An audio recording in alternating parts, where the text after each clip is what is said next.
Kang Hyun-woo stared at his screen for the third time that morning. The numbers made no sense. They never made sense, no matter how many times he checked them. As the lead technology expert for the Galactic Council, he had seen weird things before. Alien ships with strange designs, new weapons that worked in unexpected ways. But this was different. This was impossible. The coffee in his cup had gone cold hours ago. His office on the council station buzzed with activity outside, but Hyun-woo paid no attention to it. All his focus was on the data streaming from the outer rim sensors. A ship had appeared there 3 days ago. A human ship, that part was normal. Humans were still new to space travel. Their ships were simple, sometimes clever, but nothing special. The council had been watching them for decades. They built things that worked, but they were far behind most other species. Their fastest ships took weeks to travel distances that council vessels could cross in days. But this ship was different. Hyun-woo rubbed his tired eyes and looked at the energy readings again. The ship was producing power levels that should have torn it apart. No known material could handle that much energy. No engine design could create it. Yet there it was, sitting in space like it belonged there. His door chimed. "Come in," he called without looking up. Admiral Vextar walked into the office. The tall reptilian moved with the smooth grace of his species, but Hyun-woo could see tension in his movements. The Admiral's scales had darkened to a deep green, which meant he was worried. Still looking at the human ship, Vextar asked. "I can't figure it out," Hyun-woo admitted. He turned his screen so the Admiral could see. "Look at these numbers. The ship is generating energy that equals a small star, but it's not falling apart. It's not even showing signs of stress." Vextar studied the data with his large golden eyes. His species had been building starships for thousands of years. They knew energy systems better than almost anyone. "This has to be an error," he said finally. "That's what I thought. I've checked everything twice. The sensors are working fine. I even sent a probe to get closer readings." Hyun-woo pulled up another screen. The probe confirmed it. "If anything, the readings are stronger up close. What about weapons? Are they armed?" "That's the strange part. I can't detect any weapons at all. No plasma cannons, no missile tubes, no energy projectors, nothing. But the ship has some kind of defensive field around it. The probe couldn't get within 1,000 kilometers before something pushed it away." Vextar's tail twitched, which meant he was thinking hard. "Pushed it away? What kind of force?" "I don't know. The probe didn't register any energy beam or physical contact. It just stopped. Like space itself didn't want it to get closer." The Admiral looked at Hyun-woo for a long moment.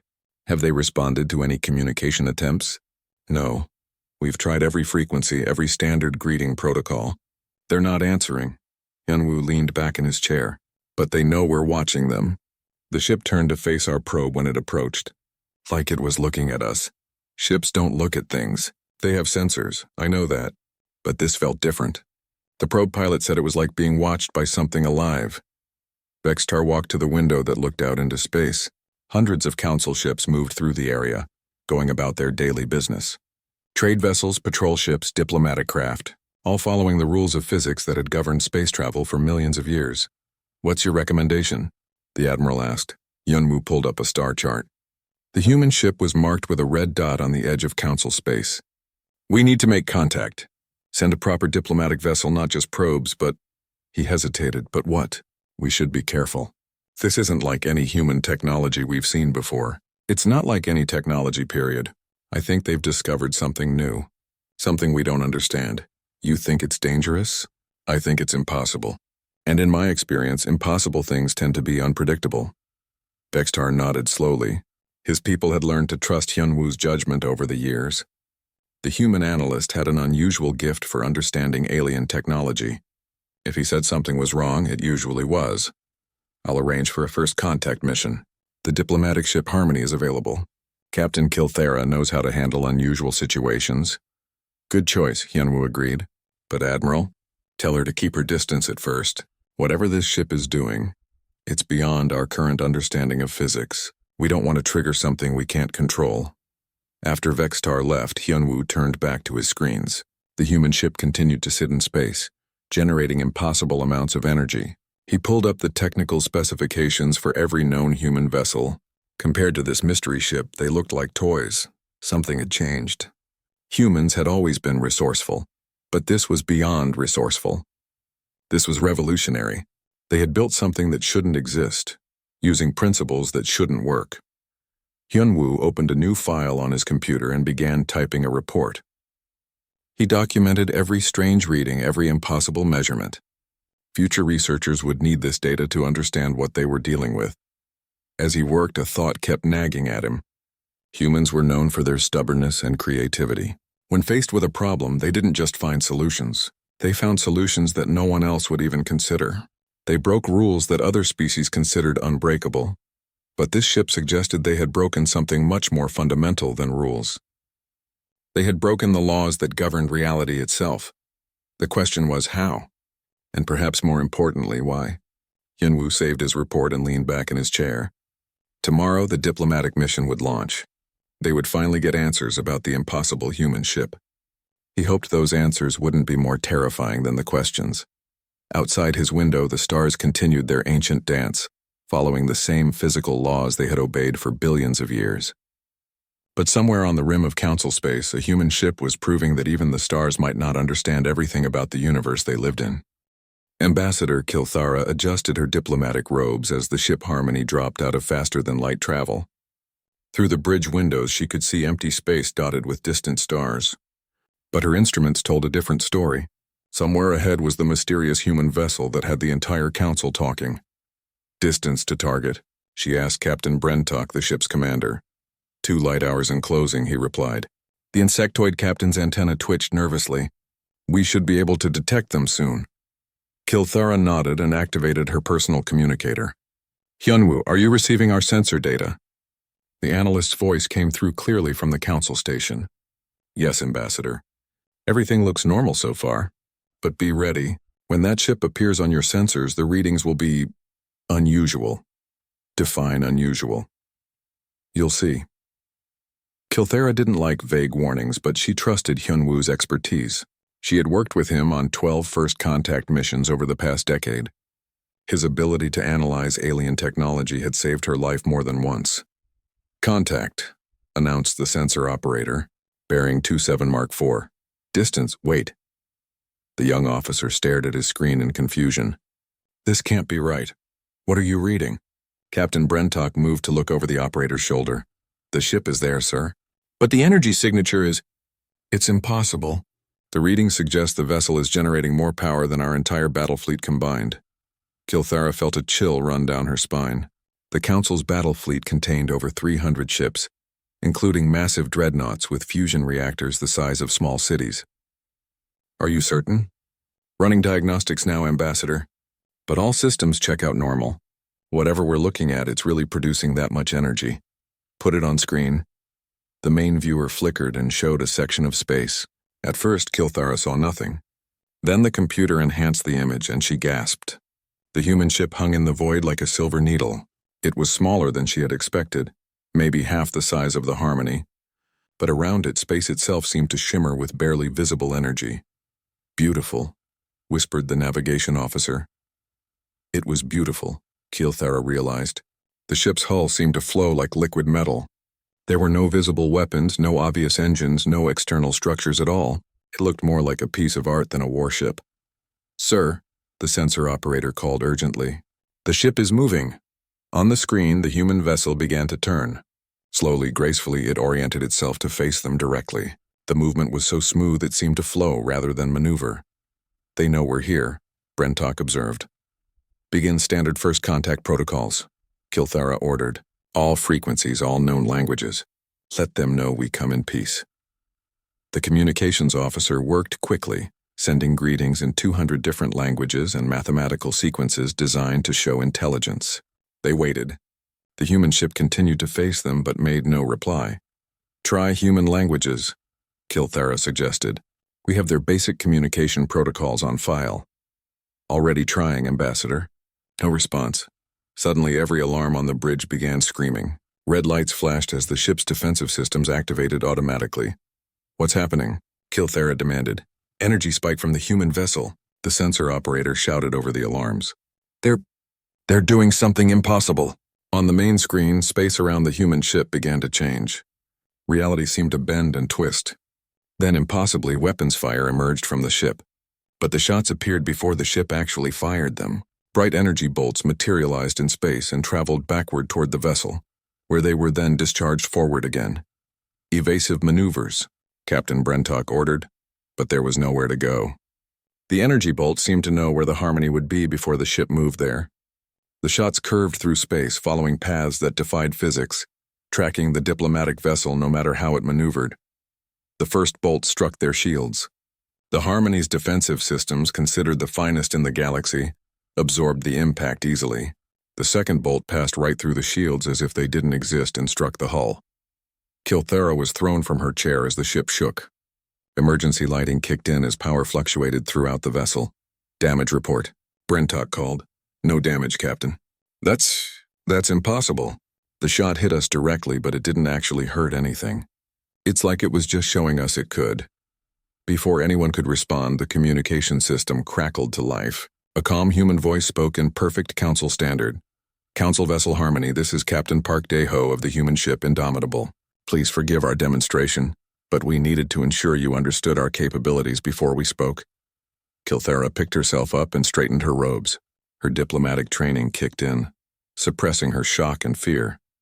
Captain Park, I am Ambassador Kilthera of the Galactic Council. We come in peace to establish communication with your people. We appreciate that, Ambassador, but I think you misunderstand our situation. We are not representatives of humanity in the way you might expect.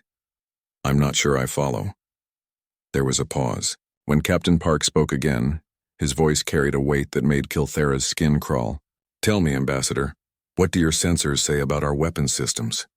Kilthera looked at the tactical officer, who shook his head.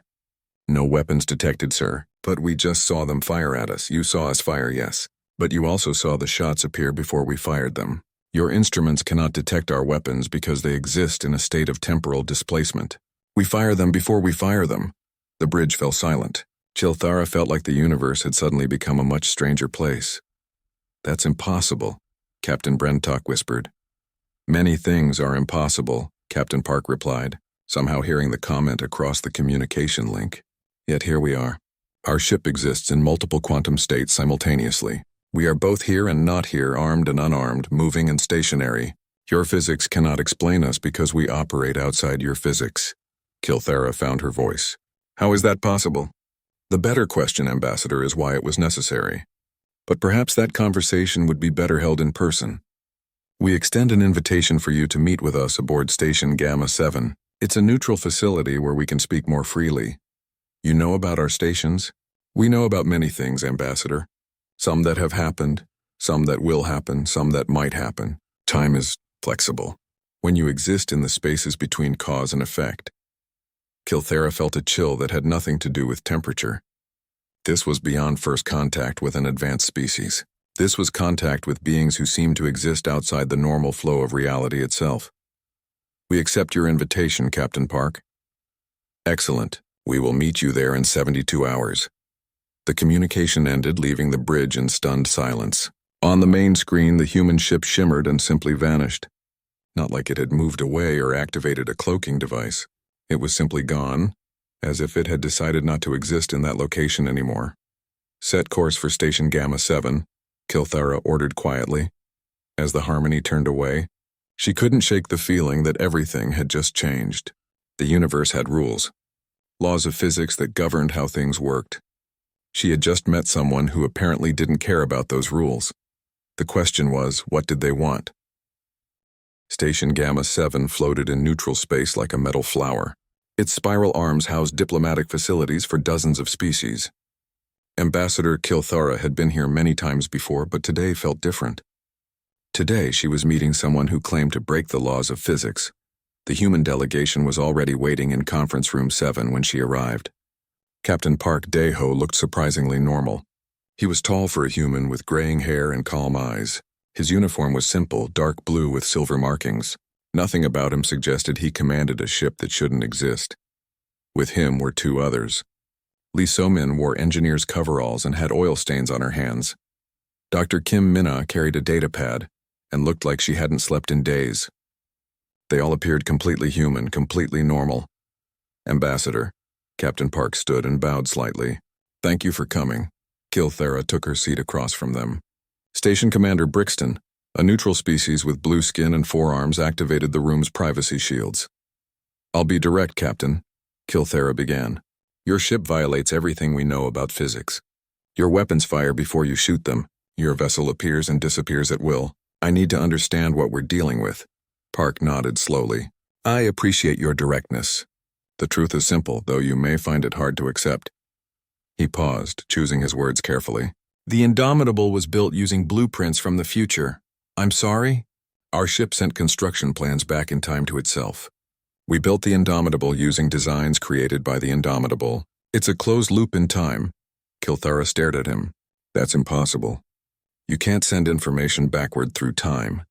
The causality paradox alone would what?" Dr. Kim Mina interrupted gently. "Destroy the universe? Break reality? We thought so too.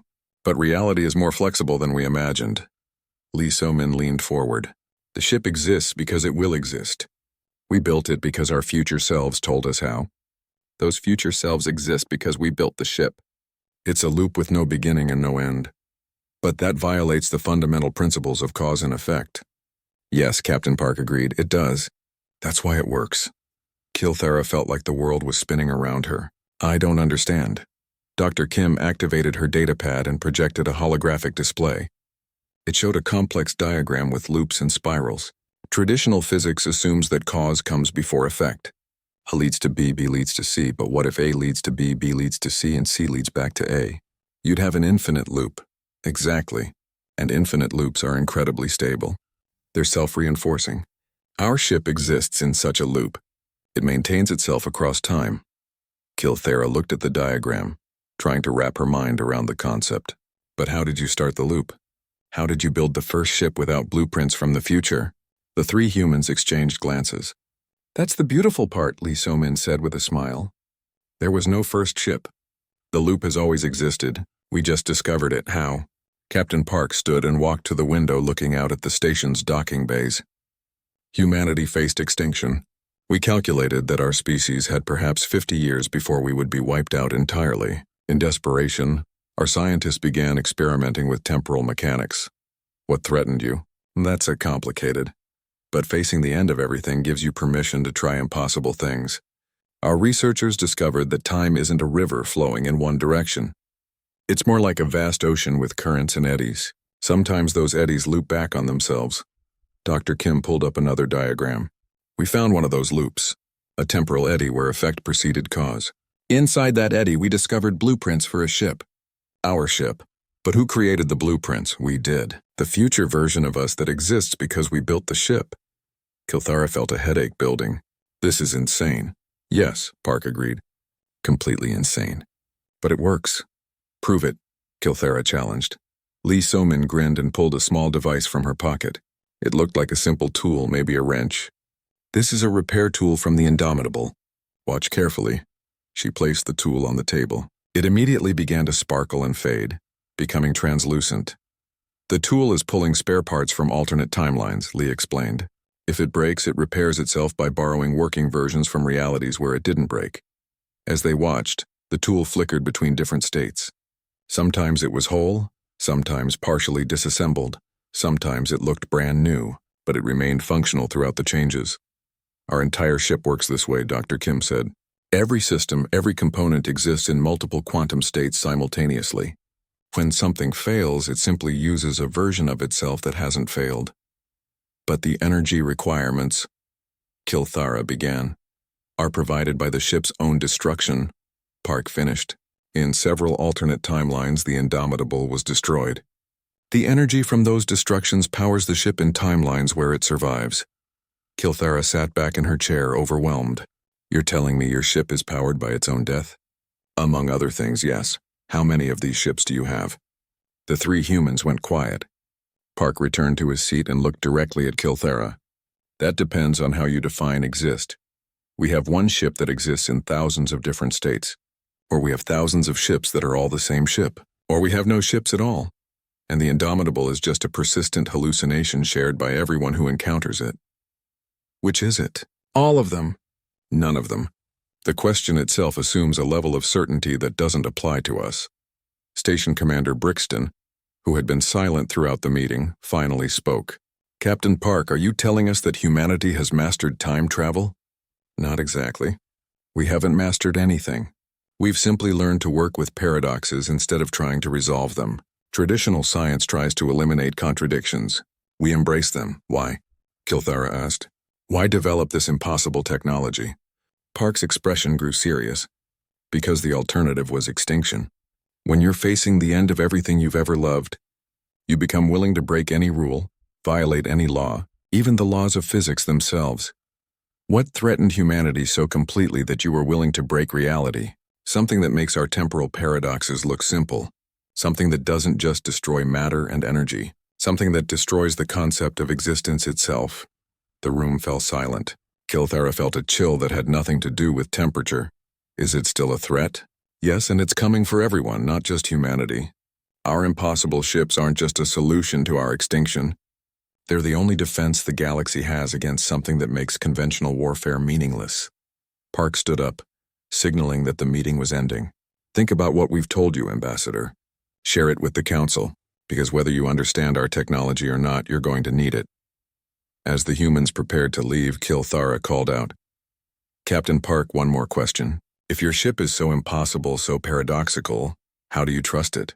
How do you know it won't simply stop existing?" Park paused at the door and looked back with a sad smile. "We don't. Every moment the indomitable exists is borrowed time. But borrowed time is still time, and time is all we need to save everything that matters." After they left, Kilthara sat alone in the conference room, staring at the space where Lee So-min's impossible repair tool had been. The implications of what she had learned were staggering. Humanity hadn't just developed advanced technology. They had fundamentally changed their relationship with reality itself. And according to them, everyone was going to need that change very soon. The reports came in every hour now. Human ships appearing across Council space, each one more impossible than the last. Admiral Vextar stood in the command center of the Council's main military station, watching the displays with growing concern. "Another one just appeared in the Centauri sector," reported Commander Yexhai. "This one seems to exist only when someone is looking at it. What does that mean?" Vextar asked, though he was beginning to fear he already knew. "When our sensors scan the area, we detect a fully functional warship. When we look away or shut off the scanners, the ship vanishes from all instruments. It only exists while being observed." Vextar closed his eyes and rubbed his temples. 3 weeks had passed since Ambassador Kilthara's meeting with the humans. In that time, 17 different human vessels had been detected throughout Council territory. None of them followed any known laws of physics. "Sir," another officer called out, "priority message from the Outer Rim Defense Fleet. They're requesting immediate assistance." "What's their situation?" "They engaged a human vessel near the Proxima system." "The ship?" "Well, it convinced their fleet that they had never been built." Vextar opened his eyes slowly. "Explain that." "The human ship altered local reality. It made space itself forget that the defense fleet had ever existed. Our ships are fine, but they can't remember being constructed. Their crews think they've been floating in space forever. Are they operational?" "Physically, yes. But the crews are having psychological breakdowns. How do you function when you can't remember how you came to exist?"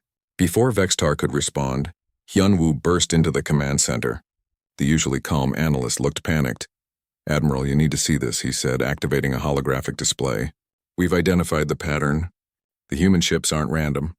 They're positioning themselves in a specific formation." The display showed a 3-dimensional map of Council space. Red dots marked the location of each impossible human vessel. At first glance, they seemed scattered randomly, but as the display rotated, a pattern became clear. "They're forming a sphere," Vextar realized. With what at the center, Hyunwoo highlighted a section of space. "Council Prime, our homeworld. Every ship is positioned at exactly the same distance from the capital. Are they planning an attack?" "I don't think so, sir. If they wanted to attack, they would have done it already. These ships can rewrite local physics. Traditional defenses would be useless against them." An urgent chime sounded throughout the command center. The communications officer looked up with wide eyes. "Admiral, incoming transmission from the human fleet. It's addressed to you personally. Put it through." The holographic display changed to show a woman in a human uniform. She had sharp features and silver hair, and her eyes held a weight that made Vextar uncomfortable. "Admiral Vextar, I am Admiral Choi Sang-wook of the Human Impossibility Fleet. I believe it's time we spoke directly. Admiral Choi, your ships have been causing considerable concern throughout our territory. I'm sure they have. That's unavoidable, I'm afraid. When you operate outside the normal rules of reality, people tend to notice. What do you want? To prepare you for what's coming. The temporal loop that created our ships showed us many possible futures. In most of them, the galaxy is empty. All life, all matter, all concepts of existence have been consumed by entities we call the Devourers." Vextar felt his scales darken with worry. "You mentioned this threat before. When will they arrive?" "Time isn't linear for beings like the Devourers. They exist outside normal space-time. They could arrive tomorrow, or they might already be here, and we just can't perceive them yet." "Then why haven't you shared this information with the Council officially?" Admiral Choi smiled sadly. "Would you have believed us? Would the Council have accepted that their entire understanding of physics was wrong? Sometimes it's easier to show than to tell." "Show us what?" "That impossible things are possible. That the rules you think govern reality are more like suggestions. That when survival is at stake, even the laws of physics can be bent." On cue, alarms began sounding throughout the command center. "The tactical displays lit up with warnings, sir," the sensor operator called out. "Massive energy signature detected. Something's coming out of hyperspace right next to Council Prime." The main viewer switched to show the space around the Council homeworld. Reality twisted and bent as something enormous emerged from faster-than-light travel. But what appeared wasn't a ship. It was something that hurt to look at directly. "What is that thing?" someone whispered. "A scout," Admiral Choi said grimly. "A very small piece of what's coming." The entity near Council Prime was impossible to describe. It seemed to exist in too many dimensions at once. Where it moved, space itself began to fade. Stars dimmed. The fabric of reality grew thin. "It's erasing everything," Hyunwoo said in horror. "It's not destroying matter. It's making the concept of matter stop existing." "Traditional weapons won't work," Admiral Choi explained. "You can't shoot at something that convinces bullets they were never fired. You can't ram something that makes your ship forget it was ever built. Then how do you fight it? With impossible weapons. With ships that exist in paradox states. When something erases the concept of existence, you need vessels that exist by not existing." As they watched, the human ships throughout Council space suddenly moved. They didn't travel through normal space. They simply stopped being in one place and started being in another. Within seconds, 17 impossible vessels surrounded the entity. What happened next was beyond description. The human ships fired weapons that existed before they were created. They used energy borrowed from their own destruction to power shields made of crystallized time. They attacked with bullets that convinced reality they had always been hitting their target. The entity fought back, trying to erase the human vessels from existence. But the ships had been built to survive non-existence. They continued functioning even when they weren't there. The battle lasted 3 minutes and 17 years simultaneously. When it ended, the entity was gone. Not destroyed, not driven away, but convinced that it had never decided to attack in the first place. The human ships returned to their positions around Council space as if nothing had happened. "How many more of those things are coming?" Vextar asked quietly. "Many," Admiral Choi replied. "The scout was testing our defenses. The real attack will come soon. What do you need from us?" "Understanding. Acceptance. The Galactic Council needs to accept that everything you thought you knew about physics is incomplete. Reality is far stranger and more flexible than your science suggests. And if we can't accept that," Admiral Choi's image flickered, as if she was existing in multiple probability states at once. "Then when the Devourers come in force, you'll try to fight them with conventional weapons. You'll lose, and everything that ever existed will be forgotten. What's the alternative? Learn to think impossibly. Build ships that shouldn't work. Create weapons that violate causality. Embrace paradox instead of trying to resolve it. Can you teach us?" "We can try. But understand, Admiral, this isn't just about learning new technology. It's about fundamentally changing how your species relates to reality itself. Some of your people will never be able to make that adjustment." Vextar looked around the command center at his officers. They were staring at the displays in shock, trying to process what they had just witnessed. These were some of the finest minds in the galaxy, and they looked lost. "How long do we have?" Time is negotiable when you exist in temporal loops. We can stretch minutes into years if necessary. But eventually the devourers will come in numbers too great for even our impossible fleet to handle. Then we'd better start learning to think impossibly. Admiral Choi nodded approvingly. I'll have Captain Jong Hee-jin contact you.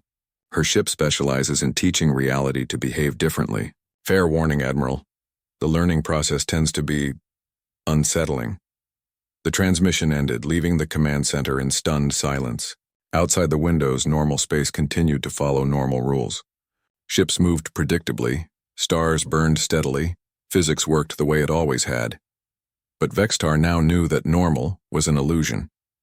Reality was far stranger than anyone had imagined, and survival would require learning to be strange along with it. The impossible was about to become necessary. Grand Admiral Im Soo-jin materialized in the council chamber without using the doors. Her ship existed in negative space, which meant she could step directly from non-existence into reality wherever she chose. The assembled representatives of a dozen species watched in stunned silence as she took her place at the central podium. Honored members of the Galactic Council, she began, her voice carrying easily through the vast chamber. I am here to tell you about the end of everything, and how humanity chose to prevent it. Ambassador Kilthara leaned forward in her seat. 3 months had passed since her first meeting with the humans. In that time, the impossible had become commonplace. Human ships routinely violated physics throughout council space, and somehow everyone was getting used to it. You've seen our vessels, Im Soo-jin continued. Ships that exist in paradox states, weapons that fire backwards through time, defenses that convince attacks they never wanted to happen. You think this is advanced technology? You're wrong. A murmur ran through the chamber. Admiral Vextar raised his hand. Then what is it? Desperation, Im Soo-jin replied simply. When Dr. An Byung-ho first calculated humanity's future, he discovered that our species had exactly 47 years, 3 months, and 16 days before total extinction. Not death extinction. The complete removal of humanity from all possible timelines. She gestured, and a holographic display appeared showing the galaxy. But it wasn't just humans who would die. Every thinking species, every planet, every star would be consumed by entities that don't just destroy matter and energy. They devour the concept of existence itself. The devourers, Hyunwoo said quietly from his position at the analyst's table. Yes. Beings from outside our reality who feed on the fundamental principles that allow things to exist. When they finish eating our galaxy, it won't just be empty. It will never have contained anything at all. The chamber fell silent. The implications were beyond horrifying. How did you learn this? Asked Council Prime Minister Kexmar. By accident. Our temporal experiments were trying to send messages to the past. Instead, we received a transmission from our own future. A single word repeated over and over. Impossible. Im Soo-jin's expression grew distant as if she was remembering something painful. It took us months to decode the full message. Our future selves were trying to tell us that the only way to survive the devourers was to become impossible ourselves. You built your ships based on a message from the future? We built our ships because we realized that conventional physics would never be enough. The devourers exist outside normal spacetime. You can't fight something that erases cause and effect using weapons that depend on cause and effect. Another hologram appeared, showing technical diagrams that hurt to look at directly. The plans seemed to fold in on themselves, existing in too many dimensions at once. These are the original blueprints for the Indomitable, Im Soo-jin explained. They were created by the ship's own artificial intelligence and sent backwards in time to the moment we needed them most. But where did the AI come from? Kilthara asked. From the ship we built using the blueprints the AI sent us. It's a closed temporal loop with no beginning and no end. The ship exists because it will exist. The AI knows how to build itself because it already built itself. That's a paradox. Yes.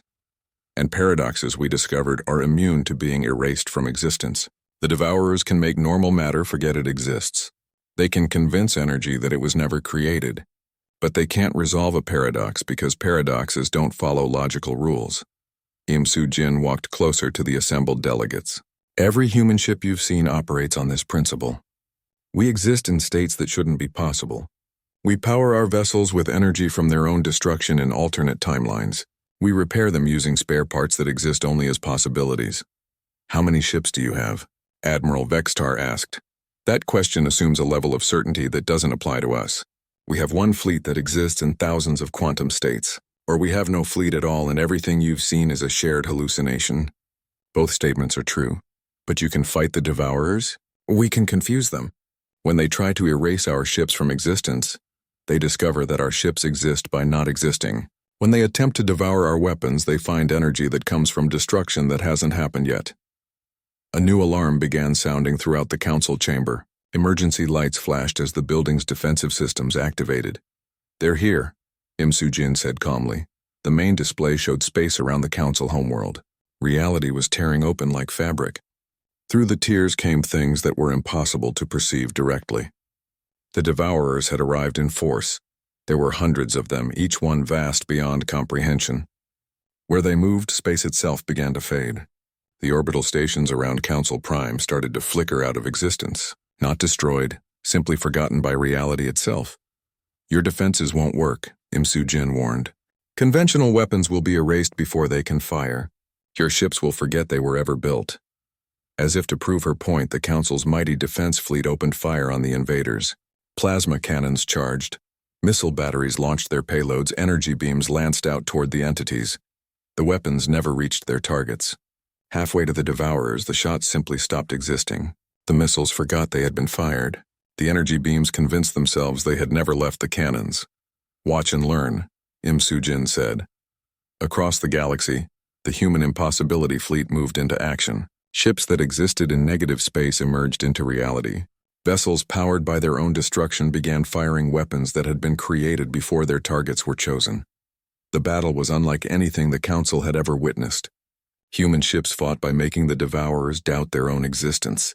They used temporal weapons that convinced the entities they had decided not to attack. Energy cannons fired shots that retroactively chose their own targets. One human vessel, the Paradox Breaker commanded by Captain Jong Hye-jin, did something that made reality itself pause. The ship fired a weapon that erased the Devourers' certainty that they existed. For a moment, the massive entities flickered, unsure if they were real. In that moment of doubt, other human ships attacked with weapons made of crystallized impossibility, bullets that existed only as probabilities, energy beams powered by events that might never happen, missiles that guided themselves by reading possible futures. The Devourers fought back, trying to unmake their attackers. But the human ships had been built to survive non-existence. They continued functioning even when reality forgot about them. They repaired damage by borrowing working parts from timelines where they hadn't been hurt. How are they winning? Someone whispered. They're not winning, Im-Soo-jin corrected. They're creating a stalemate. The Devourers can't erase things that exist paradoxically, but we can't permanently destroy entities that feed on existence itself. Then what's the point? Time. We're buying time for the rest of the galaxy to learn what we've learned, to accept that reality is more flexible than you imagined. On the display, the battle continued. Human ships fired weapons that shouldn't work at enemies that shouldn't exist. The Devourers retreated, but not because they were beaten. They were confused. They've never encountered paradoxical existence before, Im-Soo-jin explained. It's going to take them time to adapt. Time we can use to teach others how to think impossibly. Can you teach entire species to abandon physics? We have to. The alternative is extinction for everyone. The battle began to wind down. The Devourers withdrew, not defeated but puzzled. They had never encountered resistance that fought by embracing contradiction. This is just the beginning, Im-Soo-jin warned. They'll be back, and next time they'll understand our paradoxes better. We need the entire galaxy to learn impossible thinking before that happens. How long do we have? Time is negotiable when you exist in temporal loops. We can stretch days into decades if necessary. But eventually, even impossible physics has limits. Council Prime Minister Kexmar stood up slowly. What do you need from us? Everything. Your best scientists need to learn that the laws of physics are suggestions. Your engineers need to build things that shouldn't work. Your military needs to embrace weapons that violate causality. And if we can't adapt? Im-Soo-jin's expression grew sad. Then the next time the Devourers come, there won't be anyone left to remember that any of us ever existed. She paused at the chamber's entrance, her form flickering as she prepared to step back into negative space. The universe is stranger than you imagined, she said. Humanity learned to be strange along with it. Your survival depends on doing the same. After she vanished, the council chamber remained silent for a long time. Outside the windows, stars continued to burn, following the same physical laws they had obeyed for billions of years. But now everyone knew that those laws were incomplete. Reality was far more flexible than anyone had dreamed, and survival would require learning to bend that reality before something else broke it completely. The age of impossible physics had begun. The question was whether the galaxy could adapt quickly enough to survive what was coming next.